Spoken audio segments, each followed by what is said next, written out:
മറ്റൊരു പ്രധാനപ്പെട്ട വാർത്തയിലേക്ക് പോവുകയാണ്. കെഎസ്ആർടിസി എംഡി സ്ഥാനത്ത് നിന്ന് ടോമിൻ തച്ചങ്കരിയെ മാറ്റി വി.വി. അരുൺ ചേരുകയാണ്. അരുൺ, വിവരങ്ങൾ. കെഎസ്ആർടിസി എംഡി സ്ഥാനത്ത് നിന്ന് ടോമിൻ തച്ചങ്കരിയെ മാറ്റിയിരിക്കുന്നു. തച്ചങ്കരി എംഡി ആയത് മുതൽ യൂണിയനുകളുമായി വലിയ തർക്കത്തിലായിരുന്നു. സിഐടിയും എഐടിയുസിയും അടക്കമുള്ള യൂണിയനുകൾ തച്ചങ്കരിയെ മാറ്റണമെന്ന് പലതവണ സർക്കാരിനോട് ആവശ്യപ്പെട്ടതാണ്. സിപിഎമ്മിന്റെയും സിപിഐയുടെയും പ്രധാന നേതാക്കളായ ആനത്തനാട്ട വാനത്തിനും പന്നിയൻ രവീന്ദ്രനും പോലും തച്ചങ്കരിക്കെതിരെ പരസ്യമായി രംഗത്ത് വന്നു. യൂണിയനുമായി ഒരു ഘട്ടത്തിലും കെഎസ്ആർടിസിയിലെ യൂണിയനുകളുമായി ഒരു ഘട്ടത്തിലും തച്ചങ്കരി നല്ല ബന്ധത്തിലായിരുന്നില്ല. അതുകൊണ്ട് തന്നെയാണ് അദ്ദേഹത്തെ മാറ്റണമെന്ന യൂണിയനുകൾ നിരന്തരം ആവശ്യപ്പെട്ടത്. അതിനൊടുവിൽ ഇപ്പോൾ തച്ചങ്കരിയെ മാറ്റിയിരിക്കുന്നു. ഇന്ന് ചേർന്ന മന്ത്രിസഭാ യോഗത്തിലാണ് തീരുമാനം. എറണാകുളം സിറ്റി പോലീസ് കമ്മീഷണറായ എം.ബി. ദിനേശാണ് പുതിയ എം.ഡി. കാലാവധി കഴിയുന്ന റവന്യൂ സെക്രട്ടറി പി എച്ച് കുര്യന് പകരം ഡോക്ടർ വേണുവിനെ റവന്യൂ സെക്രട്ടറിയുടെ ചുമതലയിൽ നിയമിക്കുകയും ചെയ്തിരിക്കുന്നു. ഏറ്റവും പ്രധാനപ്പെട്ട തീരുമാനം മന്ത്രിസഭാ യോഗത്തിലൂടെ പുറത്തുവരുന്നത് ടോമിൻ തച്ചങ്കരി സ്ഥാനത്ത് നിന്ന് മാറ്റി എന്നുള്ളതാണ്. യൂണിയനുകളുമായുള്ള തർക്കം സർക്കാർ മന്ത്രിയുമായും ഗതാഗത മന്ത്രി എ കെ ശശീന്ദ്രനുമായും നല്ല ബന്ധത്തിലായിരുന്നില്ല ടോമിൻ തച്ചങ്കരി. പക്ഷേ ഏറ്റവും പ്രധാനപ്പെട്ട കാര്യം കാൽനൂറ്റാണ്ടിന് ശേഷം കെഎസ്ആർടിസി സ്വന്തം നിരക്ക് ശമ്പളം നൽകാൻ പ്രാപ്തമായി എന്ന വാർത്ത കഴിഞ്ഞ ദിവസമാണ് പുറത്തു വന്നത്. ജനുവരി മാസത്തെ ശമ്പളം കെഎസ്ആർടിസി സ്വന്തം അക്കൗണ്ടിൽ നിന്ന് നൽകാനുള്ള തീരുമാനം വന്നിരുന്നു. അതിനുള്ള സ്വയം പര്യാപ്തത കെഎസ്ആർടിസി കൈവരിച്ചിരിക്കുന്നു. ആ വാർത്ത വന്ന ദിവസങ്ങൾക്കകം അല്ലെങ്കിൽ മണിക്കൂറുകൾക്കകം തച്ചങ്കരിയെ സ്ഥാനത്ത് മാറ്റിയിരിക്കുന്നു. യൂണിയനുകളുടെ സമ്മർദ്ദം തന്നെയാണ്, രാഷ്ട്രീയ സമ്മർദ്ദം തന്നെയാണ് ഇത്തരമൊരു തീരുമാനത്തിന് പിന്നിൽ. തച്ചങ്കരി കെഎസ്ആർടിസിയുടെ വികസനവുമായി ബന്ധപ്പെട്ട നിരവധി പ്രശ്നങ്ങളിൽ സജീവമായി ഇടപെട്ടിരുന്നു. യൂണിയനുകളുടെ ഒരു തരത്തിലുള്ള നിർബന്ധത്തിനും വഴങ്ങാതെ ഡബിൾ ഡ്യൂട്ടി സിസ്റ്റം മാറ്റി അടക്കമുള്ള തീരുമാനങ്ങളിൽ തച്ചങ്കരി സ്വന്തം തീരുമാനവുമായി മുന്നോട്ട് പോവുകയായിരുന്നു. ഒടുവിൽ യൂണിയനുകളുടെ ശക്തമായ സമ്മർദ്ദത്തിന് വഴങ്ങി സർക്കാർ തച്ചങ്കരിയെ സ്ഥാനത്ത് നീക്കിയിരിക്കുന്നു. അരുൺ, ഇതോടൊപ്പം മറ്റൊരു ചോദ്യം കൂടി ഉയരുകയാണ്. കെഎസ്ആർടിസി ഭരിക്കുന്നതാരെന്നൊരു ചോദ്യം കൂടി തച്ചങ്കരിയെ നീക്കുന്നതിലൂടെ ഉയർന്നു വരുന്ന ഒരു സാഹചര്യമുണ്ടായി. പ്രത്യേകിച്ചും അരുൺ പറഞ്ഞതുപോലെ യൂണിയനുകളുമായും നേതാക്കളുമായും അത്ര നല്ല ബന്ധമായിരുന്നില്ല തച്ചങ്കരി പുലർത്തിയിരുന്നത്. അദ്ദേഹം വന്നളം തുടങ്ങി കെഎസ്ആർടിസിയിലെ യൂണിയനുകളുമായും നേതാക്കളുമായുള്ള ഒരു പ്രശ്നമുണ്ടായിരുന്നു. ഈ ഒരു സാഹചര്യത്തിൽ അദ്ദേഹത്തെ മാറ്റണമെന്ന് പ്രധാനപ്പെട്ട നേതാക്കൾ തന്നെ ആവശ്യം ഉന്നയിച്ചിരുന്ന ഒരു സാഹചര്യവും ഉണ്ടായിരുന്നു. ഈ ഒരു ആവശ്യമൊക്കെ പരിഗണിച്ച് ആയിരിക്കില്ലേ തച്ചങ്കരിയെ മാറ്റിയത്? അങ്ങനെയല്ലേ മനസ്സിലാക്കേണ്ടത് ഇപ്പോൾ? തീർച്ചയായും യൂണിയൻ നേതാക്കളുമായുള്ള നിരന്തര തർക്കം, അവരുമായുള്ള അഭിപ്രായ ഭിന്നത തന്നെയാണ് തച്ചങ്കരിയുടെ ഈ പദവി മാറ്റത്തിന് പിന്നിലുള്ള ഏറ്റവും പ്രധാനപ്പെട്ട കാരണമായി വിലയിരുത്തേണ്ടത്. കാരണം ഞാൻ നേരത്തെ സൂചിപ്പിച്ച പോലെ തച്ചങ്കരി കെഎസ്ആർടിസി എംഡി ആയി വരുമ്പോൾ, വലിയ നഷ്ടത്തിലോടുന്ന ഒരു സ്ഥാപനത്തിന് എംഡി ആയി വരുമ്പോൾ ചില പരിഷ്കാരങ്ങൾ അദ്ദേഹം സ്വന്തം നിലയ്ക്ക് നടപ്പാക്കാൻ ശ്രമിച്ചിരുന്നു, നടപ്പാക്കിയിരുന്നു. അതിൽ യൂണിയനുകൾ അതിശക്തമായ എതിർപ്പ്, അത് ഭരണ പ്രതിപക്ഷ യൂണിയനുകൾ ഒന്നടങ്കം തച്ചങ്കരിയുടെ നിലപാട് രംഗത്ത് വന്നു. ഒരു ഘട്ടത്തിൽ തച്ചങ്കരിക്കെതിരെ സമരം, അനിശ്ചിതകാല സമരം പോലും കെഎസ്ആർടിസി ജീവനക്കാർ പ്രഖ്യാപിച്ചു. അതിനെ അദ്ദേഹം നേരിട്ടത് കോടതിയുടെ സഹായത്തോടു കൂടിയായിരുന്നു. കോടതിയിൽ യൂണിയനുകൾക്കെതിരെ പോയത് തച്ചങ്കരിയുമായി ബന്ധപ്പെട്ട ആളാണെന്ന വിമർശനം പോലും യൂണിയനുകൾ ഉന്നയിച്ചിരുന്നു. പക്ഷേ അപ്പോഴൊക്കെ തച്ചങ്കരിക്ക് തന്നെയായിരുന്നു വിജയം. പക്ഷേ തച്ചങ്കരിയെ മാറ്റാതെ ഒരു കാരണവശാലും മുന്നോട്ട് പോകാനാകില്ലെന്ന നിലപാടിൽ യൂണിയനുകൾ ഉറച്ചു നിന്നു. അതാണ് ഇപ്പോൾ സർക്കാർ അത്തരമൊരു സമ്മർദ്ദത്തിന് വഴങ്ങിയെന്ന് വേണം പറയാൻ. കാരണം കെഎസ്ആർടിസി സ്വയം പര്യാപ്തമാകുന്നു, അല്ലെങ്കിൽ ഒരു മാസമെങ്കിലും സ്വന്തം നിലയ്ക്ക് ശമ്പളം കൊടുക്കാൻ തക്ക പ്രാപ്തമാകുന്നു എന്ന സ്ഥിതി വരുമ്പോൾ അതിന്റെ എംഡിയെ മാറ്റുന്നു. തീർച്ചയായും യൂണിയനുകളുടെ സമ്മർദ്ദത്തിന് വഴങ്ങാൻ സർക്കാർ നിർബന്ധിതമായി തീർന്നു. യൂണിയനുകളുടെ ശക്തി ചെറുതായി കാണാൻ കഴിയില്ല. കെഎസ്ആർടിസി പോലുള്ള സ്ഥാപനത്ത് അതിന്റെ ആര് എംഡിയായി വന്നാലും ആര് മന്ത്രിയായി വന്നാലും അതിന്റെ കൃത്യമായ നിയന്ത്രണം കെഎസ്ആർടിസി യൂണിയനുകൾക്കായിരുന്നു. ഇതിൽ ഭരണ പ്രതിപക്ഷ യൂണിയനുകൾ ഒന്നടങ്കം ഒറ്റക്കെട്ടായി എംഡിക്കെതിരെ രംഗത്ത് വന്ന സ്ഥിതിയാണ് കഴിഞ്ഞ കാലങ്ങളിൽ കാണാൻ കഴിഞ്ഞത്. അവരുടെ ആ ശക്തമായ സമ്മർദ്ദത്തിന് സർക്കാരിന് വഴങ്ങേണ്ടി വന്നിരിക്കുന്നതെന്ന് തന്നെ പറയേണ്ടി വരും. അരുൺ സൂചിപ്പിച്ചതുപോലെ തന്നെ ജനുവരി മാസത്തിലെ ശമ്പളം സ്വന്തം അക്കൗണ്ടിൽ നിന്ന് കെഎസ്ആർടിസിക്ക് നൽകാൻ കഴിയുമെന്നുള്ള ഒരു പ്രഖ്യാപനം വന്നതിന് പിന്നാലെ കൂടിയാണ് ഇത്തരത്തിലൊരു തീരുമാനം ഉണ്ടായിരിക്കുന്നത്. വരും നാളുകളിൽ പ്രതിസന്ധിയിലായിരുന്ന കെഎസ്ആർടിസി കരകയറുന്നു എന്നുള്ള സൂചനകൾ ലഭിച്ചുകൊണ്ടിരുന്ന ഈ സാഹചര്യത്തിലാണ് ഇത്തരത്തിലൊരു സ്ഥലമാറ്റം അല്ലെങ്കിൽ ഇത്തരത്തിലുള്ള ഒരു ഭരണമാറ്റം ഉണ്ടാകുന്നത്. അങ്ങനെയെങ്കിൽ ഇനി കെഎസ്ആർടിസിയുടെ ഒരു അവസ്ഥ എന്താകും? പ്രത്യേകിച്ചും കെഎസ്ആർടിസിയെ രക്ഷിക്കുന്നതിന് വേണ്ടി സ്വന്തം താല്പര്യം അല്ലെങ്കിൽ മുഖം നോക്കാതെ തീരുമാനവും നടപടിയും എടുത്ത ഒരു എംഡി കൂടിയായിരുന്നു ടോമിൻ തച്ചങ്കരി. അമീന, കെഎസ്ആർടിസിയുടെ സ്വയം പര്യാപ്തത നമുക്ക് പൂർണ്ണമായി പറയാൻ കഴിയുമെങ്കിൽ പോലും ഒരു മാസമെങ്കിലും സ്വന്തം നിലയ്ക്ക് ശമ്പളം കൊടുക്കാൻ കാൽനൂറ്റാണ്ടിന് ശേഷം കെഎസ്ആർടിസി പ്രാപ്തമായിരിക്കുന്നു. അതിനവരെ സഹായിച്ചത് തച്ചങ്കരി എടുത്ത ചില നിലപാടുകൾ തന്നെയാണ്. ഡബിൾ ഡ്യൂട്ടി സിസ്റ്റം അടക്കമുള്ളതിൽ വരുത്തിയ മാറ്റങ്ങൾ തന്നെയാണ്. മറ്റൊന്ന് ശബരിമല സീസണുമായി ബന്ധപ്പെട്ട കെഎസ്ആർടിസിയുടെ വരുമാന വർധനയാണ്. നിലയ്ക്കൽ പമ്പ സർവീസിലൂടെ വലിയ ലാഭം KSRTCക്ക് നേടാൻ കഴിഞ്ഞു. അതുകൊണ്ട് തന്നെയാണ് KSRTCക്ക് ഈ മാസം വലിയൊരു വരുമാന നേട്ടമുണ്ടായത്. അതുകൊണ്ട് അതിലൂടെയാണ് KSRTC ശമ്പളം നൽകാൻ കഴിയുന്ന അവസ്ഥയിലേക്ക് എത്തിയത്. പക്ഷേ ഇത് പൂർണ്ണമായും KSRTC സ്വയം പര്യാപ്തമായെന്നോ അല്ലെങ്കിൽ KSRTCയുടെ ഭാവി സുരക്ഷിതമായെന്നോ പറയാൻ കഴിയില്ലെങ്കിൽ പോലും ഒരു മാസമെങ്കിലും അതിന് KSRTC കഴിഞ്ഞിരിക്കുന്നു. ആ ഘട്ടത്തിൽ MD കസേര തെറിക്കുന്നത് തീർച്ചയായും തെറ്റായ ഒരു സന്ദേശം നൽകുമെന്ന ഉറപ്പാണ്. ഇനി KSRTC MD സ്ഥാനം തന്നെ മാറ്റണമെന്ന് തച്ചങ്കരി ഏതെങ്കിലും ഘട്ടത്തിൽ സർക്കാരിനോട് ആവശ്യപ്പെട്ടെന്ന് മാത്രമേ അറിയേണ്ടതുള്ളൂ. അത്തരമൊരു തീരുമാനം അദ്ദേഹത്തിന്റെ ഭാഗത്തുനിന്ന് ഉണ്ടാകാൻ ഇപ്പോൾ സാധ്യതയില്ല. മന്ത്രിയുമായും നല്ല ബന്ധത്തിലായിരുന്നില്ല തച്ചങ്കരി. പലപ്പോഴും മന്ത്രിയുടെ MDയുടെ നിലപാടുകൾക്ക് മന്ത്രി വഴങ്ങേണ്ടി വന്നു. പലപ്പോഴും മന്ത്രി തന്നെ മുഖ്യമന്ത്രിയോട് അല്ലെങ്കിൽ മന്ത്രിസഭാ യോഗത്തിൽ പോലും തച്ചങ്കരിക്കെതിരെ പരാതി ഉന്നയിക്കുന്ന അവസ്ഥയുണ്ടായി. CPMന്റെ സംസ്ഥാന സെക്രട്ടറി രംഗം ആനത്തലവട്ടം ആനന്ദൻ തച്ചങ്കരിക്കെതിരെ പരസ്യമായ രംഗത്ത് വരുന്നു. CPIയുടെ മുതിർന്ന നേതാവ് പന്ന്യൻ രവീന്ദ്രൻ ഒരു പൊതുയോഗത്തിൽ തച്ചങ്കരിക്കെതിരെ രൂക്ഷ വിമർശനം ഉന്നയിക്കുന്നു.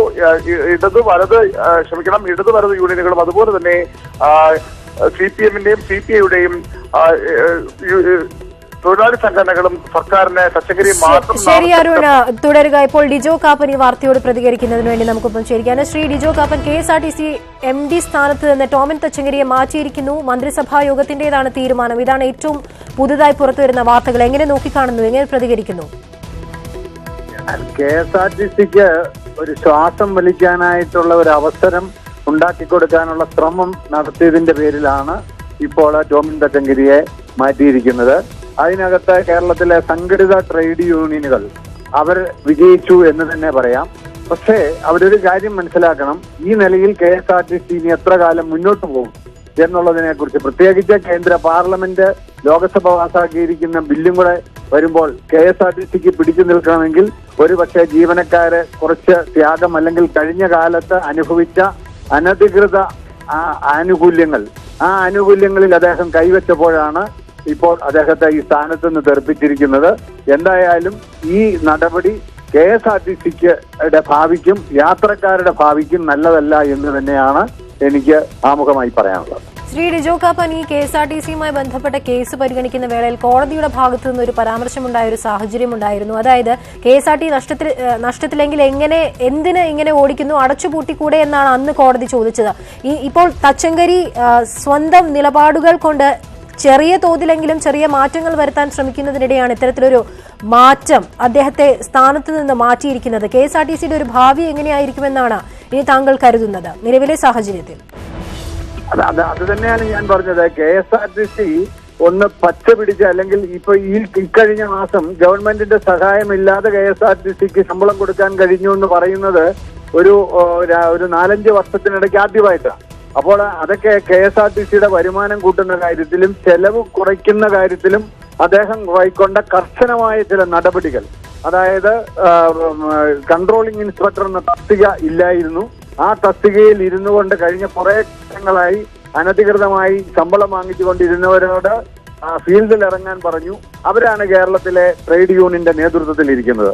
ആ ഏത് യൂണിയന്റെയും ഇടത് വലത് വ്യത്യാസമില്ലാത്ത യൂണിയന്റെ തലപ്പത്തിരിക്കുന്ന അവര് ഇപ്പോൾ താൽക്കാലികമായി വിജയിച്ചിരിക്കുന്നു. പക്ഷെ KSRTC ആത്യന്തികമായി പരാജയപ്പെട്ടിരിക്കുന്നു. വളരെ നന്ദി ശ്രീ ഡിജോ കാപ്പൻ പ്രതികരിച്ചതിന്. ഇപ്പോൾ employees union general secretary Rahul നമുക്കൊപ്പം ചേരുകയാണ്. ശ്രീ രാഹുൽ, KSRTC MD സ്ഥാനത്ത് നിന്ന് ടോമിൻ തച്ചങ്കരിയെ മാറ്റിയിരിക്കുന്നു എന്നുള്ള വാർത്തയാണ് പുതുതായി പുറത്തുവരുന്നത്. ഇതിൽ യൂണിയനുകളുമായി അത്ര നല്ല ബന്ധത്തിലായിരുന്നില്ല തച്ചങ്കരി എന്നുള്ളത് വാർത്തകൾ കൊണ്ട് തന്നെ നമുക്കറിയാൻ കഴിയുന്ന ഒരു സാഹചര്യമാണ്. യൂണിയനുകളുടെ പ്രധാനപ്പെട്ട നേതാക്കളുടെ എല്ലാം നിരന്തരമായ ഇടപെടലുകൾ ഉണ്ടായിരുന്നു, അത്തരത്തിലൊരു ആവശ്യമുണ്ടായിരുന്നു എന്നാണ് അറിയാൻ കഴിയുന്നത്. ഈ ഒരു സ്ഥാനമാറ്റത്തെ താങ്കൾ എങ്ങനെ കാണുന്നു? ഇല്ലില്ല, ഇതിനകത്ത് KSRTCയിൽ മാനേജിംഗ് ഡയറക്ടർമാരെ നിയമിക്കുന്നതും അവരെ നീക്കം ചെയ്യുന്നതും ഒക്കെ സർക്കാരിന്റെ ഗവൺമെന്റിന്റെ പോർട്ട്ഫോളിയോയുടെ ഭാഗമാണ്. അതൊന്നും തൊഴിലാളിയെ സംബന്ധിച്ചിടത്തോളം, ഞങ്ങളെ സംബന്ധിച്ചിടത്തോളം ആരെ നിയമിക്കണമെന്നും ആരെ മാറ്റണമെന്നും എന്നുള്ളതൊന്നും ഞങ്ങളുടെ തീരുമാനമോ ഞങ്ങളുടെ പ്രവർത്തനത്തിന്റെ ഭാഗമോ അല്ല. മറിച്ച് ഏത് ഉദ്യോഗസ്ഥൻ KSRTCയുടെ തലപ്പത്ത് വന്നാലും KSRTC ഒരു വലിയ തൊഴിലാളി ഓറിയന്റഡ് ആയ ഒരു വലിയ ഇൻഡസ്ട്രിയാണ്. ഏകദേശം 37,000-ഓളം തൊഴിലാളികളും 60,000-ഓളം പെൻഷൻകാരും അവരെ ആശ്രയിക്കുന്ന 40,000-ഓളം കുടുംബങ്ങളും ഒരു വലിയ ബൃഹത്തായ സംവിധാനമാണ്. 32 ലക്ഷം 33 ലക്ഷം യാത്രക്കാർ KSRTC ദൈനംദിനം യാത്ര ചെയ്യുന്ന അല്ലെങ്കിൽ മറ്റൊരു സംവിധാനം ഇതുപോലെ കേരളത്തിൽ ഉണ്ടാവില്ല. സംസ്ഥാന പൊതുമേഖലയുടെ കാര്യം എടുത്ത് നോക്കിയാൽ അത്തരമൊരു സ്ഥാപനത്തിൽ ഒരു ചീഫ് എക്സിക്യൂട്ടീവ് ഓഫീസറായി കടന്നു വന്ന ഏതൊരാളിനും ഈ സ്ഥാപനത്തെ നന്നാക്കുവാനുള്ള എല്ലാ ഉത്തരവാദിത്വവും ഏറ്റെടുത്ത് ഇതിനകത്തുള്ള ദുഷിച്ച ശീലങ്ങളെയും ഇല്ലായ്മ ചെയ്യേണ്ട കാര്യങ്ങളെയും ഒക്കെ മാറ്റിയെടുക്കുന്നതിനൊന്നും ഞങ്ങൾ ആരും ഒരു തടസ്സവുമല്ല. മറിച്ച് ഏകപക്ഷീയമായി ഞാൻ തീരുമാനിക്കും, ഞാനാണ് ഇതെല്ലാം നടപ്പിലാക്കേണ്ടത്, എനിക്ക് താഴെയുള്ള ഇവരെല്ലാം എനിക്ക് ഞാൻ പറയുന്നതിനനുസരിച്ച് പണിയെടുക്കാൻ വേണ്ടി വന്ന പട്ടികളെ പോലെ കാണുന്ന ഒരു സമീപനം KSRTCയുടെ മാനേജിംഗ് ഡയറക്ടറുടെ ഭാഗത്തു നിന്നുണ്ടാക്കി. ഞാനത് പറയുന്നു, സാധാരണഗതിയിൽ ഒരു പ്രയോഗം വീട്ടുജോലിക്കാരോട് ഇടപെടുന്നത് പോലെ എന്നാണ് നമ്മൾ സാധാരണ പറയാറ്. പക്ഷെ KSRTCയിലെ തൊഴിലാളിയോട്, ഒരു സ്ഥിരം തൊഴിലാളിയുടെ മുഖത്ത് നോക്കി ഇന്നലെ KSRTCയുടെ മാനേജിംഗ് ഡയറക്ടർ ഒരു ക്ലാർക്കിനോട് പറയാണ്, നിനക്ക് ഞാൻ പറയുന്ന ജോലി ചെയ്യാൻ പറ്റില്ല എന്നുണ്ടെങ്കിൽ നിന്നെ ഞാൻ പിരിച്ചുവിടും എന്ന് പറഞ്ഞാൽ ഇത് KSRTCയുടെ മാനേജിംഗ് ഡയറക്ടറുടെ കുടുംബത്തിൽ നിന്ന് കൊണ്ടുകൊടുത്ത ജോലിയാണോ? അല്ല. കേരളത്തിൽ ടെസ്റ്റ് എഴുതി വന്ന അഭ്യസ്തവിദ്യരായ ചെറുപ്പക്കാരോട് നിന്നെ ഞാൻ പിരിച്ചുവിടും, നിന്നെ ഞാൻ അവിടെ ഇരുത്തും, നിന്നെ ഞാൻ ഇവിടെ ഇരുത്തും, നിന്നെ ഞാൻ അത് ചെയ്യും, അങ്ങനെ ഒരു സംവിധാനമല്ല KSRTCയിൽ വേണ്ടത്. ഏറ്റവും നന്നായി ഈ സ്ഥാപനത്തിന്റെ പ്രതിസന്ധിയെ മറികടക്കുവാൻ ഭാവനാപൂർണമായ ഇടപെടലുള്ള, ഞങ്ങളെല്ലാ തൊഴിലാളികളെയും വിശ്വസിക്കുന്ന, ഞങ്ങളിലുള്ള കുഴപ്പങ്ങളുണ്ടെങ്കിൽ ആ കുഴപ്പങ്ങളെയൊക്കെ ഞങ്ങളെ തിരുത്തിക്കാൻ കഴിയുന്ന, ഈ സ്ഥാപനത്തിലെ എല്ലാ തൊഴിലാളികളുടെയും വികാരമായി ഏറ്റെടുക്കാൻ കഴിയുന്ന ശ്രീ രാഹുൽ, അതായത് യൂണിയനുകളും MDയും തമ്മിൽ പ്രത്യക്ഷത്തിൽ തന്നെ ചില അസ്വാരസ്യങ്ങൾ നിലനിന്നിരുന്നു എന്നുള്ളതാണ് നിങ്ങളുടെ വാക്കുകളിൽ നിന്ന് വ്യക്തമാകുന്നത്. അത് MD എന്ന നിലയിലല്ല, MD നടപ്പിലാക്കുന്ന നയങ്ങളിലാണ് ഞങ്ങളുടെ അസ്വാരസ്യം. ശ്രീ ടോമിൻ തച്ചങ്കരി സാർ എന്നുള്ള നിലയിൽ ഞങ്ങൾ ഒരിക്കലും ഒരു ഘട്ടത്തിലും അദ്ദേഹത്തോട് എല്ലാ ബഹുമാനവും ആദരവും ഒരു ഉദ്യോഗസ്ഥൻ എന്ന നിലയിൽ ഞങ്ങൾ പ്രകടിപ്പിക്കുമ്പോഴും അദ്ദേഹം സ്ഥാപനത്തിൽ നടപ്പിലാക്കുന്ന തൊഴിലാളികളെ സംബന്ധിച്ചിടത്തോളം ബാധകമാകുന്ന, യാത്രക്കാർക്ക് ബാധകമാകുന്ന ഒരു ദീർഘകാലയളവിൽ ഈ സ്ഥാപനം എന്നേക്കുമായി ഇല്ലായ്മ ചെയ്യാൻ പോകുന്ന, ഈ സ്ഥാപനത്തെ പരിമിതപ്പെടുത്താൻ വേണ്ടി പോകുന്ന, സ്വകാര്യവൽക്കരിക്കാൻ തീരുമാനമെടുത്ത, പുറം കരാർവൽക്കരണം നടപ്പിലാക്കാൻ തീരുമാനമെടുത്ത, തൊഴിലാളികളെ പിരിച്ചുവിടാൻ തീരുമാനമെടുത്ത, അവരുടെ ഇന്നലെ എല്ലാ അവകാശങ്ങളെയും നിഷേധിച്ച ഒരു സംവിധാനമാണ് KSRTCയിലെ മാനേജ്മെന്റ്. ആ നയത്തിനെതിരായുള്ള ഒരു ഇടപെടലാണ് ഞങ്ങളുടെ ഭാഗത്തുനിന്നുണ്ടായത്. നിങ്ങൾ തന്നെ സൂചിപ്പിച്ചതാണ് KSRTCയുടെ പരിതാപകരമായ അവസ്ഥ. വീണ്ടും KSRTCയെ കട്ടപ്പുറത്ത് കയറ്റുന്ന ഒരു നിലപാടിലേക്ക് തന്നെയല്ലേ കാര്യങ്ങൾ കൊണ്ടെത്തുന്നത്? നിങ്ങൾ തന്നെ പറഞ്ഞു വളരെ ശക്തരായ, അങ്ങനെയല്ല, വളരെ ശക്തരായ യൂണിയനാണ്, വലിയൊരു കുടുംബമാണെന്നൊക്കെ പറഞ്ഞു. എങ്ങനെയാണ് ഇന്നത്തെ KSRTC അപ്പോൾ ഈ ഒരു അവസ്ഥയിലേക്ക് വന്നെത്തിയത്? അതിൽ യൂണിയനുകളുടെ പങ്കെന്താണ്? ഏതവസ്ഥയാണ് നിങ്ങൾ ഉദ്ദേശിക്കുന്നത്? അതായത് KSRTC നഷ്ടത്തിലാണ് എന്നുള്ള കാര്യത്തിൽ സംശയമില്ല. കോടതിയിൽ വന്ന കേസിൽ കോടതി തന്നെ പറഞ്ഞതാണ്, നഷ്ടത്തിലാണെങ്കിൽ KSRTC അടച്ചു പൂട്ടിക്കോളൂ, എന്തിനിങ്ങനെ ഓടിക്കുന്നു എന്ന് കോടതി തന്നെ ചോദിച്ചതാണ്. അല്ല, അത് KSRTCയുടെ മാനേജിംഗ് ഡയറക്ടർ കൊടുത്ത അഫിഡവിറ്റ് നഷ്ടത്തിലാണ് എന്നുള്ള അഫിഡവിറ്റ് വെച്ചുകൊണ്ടാണ് സർക്കാർ കോടതി അങ്ങനെ പറഞ്ഞത്. KSRTC അതിന്റെ പ്രവർത്തന നഷ്ടത്തിലൊന്നുമല്ല. KSRTC മാന്യമായ വരുമാനവും മാന്യമായ ചെലവ് നിർവഹിച്ചു പോകാൻ കഴിയുന്ന ഒരു സാമ്പത്തിക പൊതുസ്ഥിതി KSRTCക്ക് ഉണ്ട്. അത് ഇന്ന് കാണുന്ന KSRTCയുടെ മാനേജിംഗ് ഡയറക്ടർ ഉണ്ടാക്കിയതല്ല.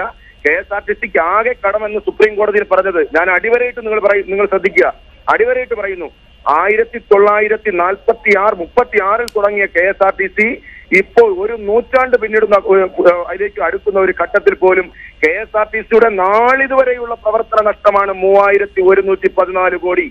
KSRTCയുടെ, ഞാൻ ഉറപ്പിച്ചു പറയുന്നു, 5314 കോടി രൂപ ഇന്ത്യയിൽ ഒരു ട്രാൻസ്പോർട്ട് കോർപ്പറേഷനും പെൻഷൻ കൊടുക്കാത്തപ്പോ അത്രയും കോടി രൂപ, 5300 കോടി രൂപ പെൻഷൻ കൊടുത്ത KSRTCക്ക് ആകെയുള്ള കടം 3114 കോടിയേ ഉള്ളൂ. ഈ കള്ളക്കണക്ക് സുപ്രീം കോടതിയിൽ തൊഴിലാളിയുടെ ആനുകൂല്യം കൊടുക്കാതിരിക്കാൻ വേണ്ടി എഴുതി കൊടുത്തു കഴിഞ്ഞാൽ KSRTC പൂട്ടിക്കൂടെ എന്നൊക്കെ ചോദിക്കും. പക്ഷേ KSRTCയുടെ പൊതുസ്ഥിതി ഒരാളിന്റെ മുമ്പിൽ കൈനീട്ടാതെ ശമ്പളം കൊടുക്കാനുള്ള എല്ലാ സാമ്പത്തിക സംവിധാനവും ഉണ്ടാക്കി വെച്ചിട്ടാണ് ശ്രീ ഹേമേന്ദ്രൻ IPS ഇതിനകത്ത് പടിയിറങ്ങി പോകുന്നത്. അങ്ങനെയെങ്കിൽ ഞാനൊരു കാര്യം ചോദിച്ചോട്ടെ ശ്രീ രാഹുൽ, അതായത് ഈ ജനുവരി മാസത്തിൽ മാത്രമാണ് തച്ചങ്കരി നടപ്പിലാക്കിയ ചില പരിഷ്കാരങ്ങളുടെ അവസാനം ഈ ജനുവരി മാസത്തിൽ മാത്രമാണ് KSRTCക്ക് സ്വന്തം അക്കൗണ്ടിൽ നിന്ന് അവരുടെ ജീവനക്കാർക്ക് ശമ്പളം കൊടുക്കാൻ കഴിയുന്ന ഒരു സാഹചര്യത്തിലേക്ക് എത്തിയത്. ഇതിന് മുൻപുള്ള സാഹചര്യം അങ്ങനെ ആയിരുന്നില്ല. വാർത്താക്കുറിപ്പിന്റെ അടിസ്ഥാനത്തിലാണെന്നുണ്ടെങ്കിൽ നിങ്ങൾക്ക് അങ്ങനെ വിശ്വസിക്കാം. ഞങ്ങളെ സംബന്ധിച്ചിടത്തോളം 2018 ഏപ്രിൽ മാസം 1 മുതലുള്ള ഞങ്ങളുടെ ശമ്പളം ഒരു നയാ പൈസ ഒരാളിന്റെ മുന്നിലും കൈനീട്ടി വാങ്ങാതെ തരാൻ കഴിയുന്ന എല്ലാ സാമ്പത്തിക വിഭവവും KSRTCയിൽ ഉണ്ടായിരുന്നു എന്ന് ഏത് കണക്കുകളും വെച്ച് ആരുടെ മുന്നിലും തുറന്ന് സമ്മതിക്കാൻ തയ്യാറാണ്. വളരെ നന്ദി ശ്രീ രാഹുൽ. വാർത്താക്കുറിപ്പിന്റെ അടിസ്ഥാനത്തിലായിരിക്കും നിങ്ങൾ. വളരെ നന്ദി ശ്രീ രാഹുൽ ഈ അവസരത്തിൽ പ്രതികരിച്ചതിന്. എന്തായാലും KSRTC MD സ്ഥാനത്ത് നിന്ന് ടോമിൻ തച്ചങ്കരിയെ മാറ്റിയിരിക്കുന്നു എന്നുള്ളതാണ് ഏറ്റവും പുതുതായി പുറത്തുവരുന്ന വാർത്തകൾ. ഉമേഷ് ബാലകൃഷ്ണൻ ചേരുകയാണ് തിരുവനന്തപുരത്ത് നിന്നും.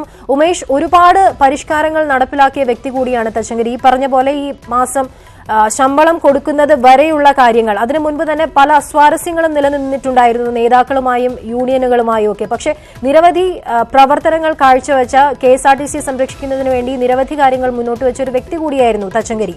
അങ്ങനെയല്ലേ നമുക്ക് ഈ അവസരത്തിൽ അതിനെക്കുറിച്ച് പറയാൻ കഴിയുക? തീർച്ചയായും വളരെ ചുരുങ്ങിയ കാലം, അതായത് ഏപ്രിലാണ് KSRTC MD ആയി ടോം ജെ തച്ചങ്കരി ചുമതലയേൽക്കുന്നത്. കഴിഞ്ഞ 2018 ഏപ്രിലിൽ. അതിനുശേഷം ഏകദേശം ഒരു 9 മാസക്കാലം ടോം ജെ തച്ചങ്കരി വരുത്തിയ പരിഷ്കാരങ്ങൾ ഒരുപക്ഷെ KSRTCയുടെ ചരിത്രത്തിൽ ഏറ്റവും കൂടുതൽ കാലം MD ആയി ഇരുന്ന ഒരാൾ പോലും ചെയ്യാത്ത പരിഷ്കാരങ്ങളായിരുന്നു KSRTC MD എന്ന നിലയിൽ ടോം ജെ തച്ചങ്കരി കൊണ്ടുവന്നത്. അതിൽ സ്വാഭാവികമായി എതിർപ്പുകൾ പല ഭാഗങ്ങളിൽ നിന്ന് ഉയർന്നിരുന്നു. ഏറ്റവും കൂടുതൽ എതിർപ്പ് നേരിടേണ്ടി വന്നത് KSRTCയിലെ തന്നെ തൊഴിലാളി സംഘടനകളുടെ ഭാഗത്തു നിന്ന് തന്നെയായിരുന്നു. സാധാരണഗതിയിൽ ഭരിക്കുന്ന സർക്കാരിനോടൊപ്പം ചേർന്ന് നിൽക്കുന്ന പാർട്ടികൾ പലപ്പോഴും KSRTCക്കെതിരെ പ്രത്യക്ഷ സമരത്തിന് വരുന്ന ഒരു സാഹചര്യം ഉണ്ടായിരുന്നു. ശരിയാണ് ഉമേഷ്, കാര്യങ്ങൾ വ്യക്തമാണ്. KSRTC MD സ്ഥാനത്ത് നിന്ന് ടോമിൻ തച്ചങ്കരിയെ മാറ്റിയിരിക്കുകയാണ്.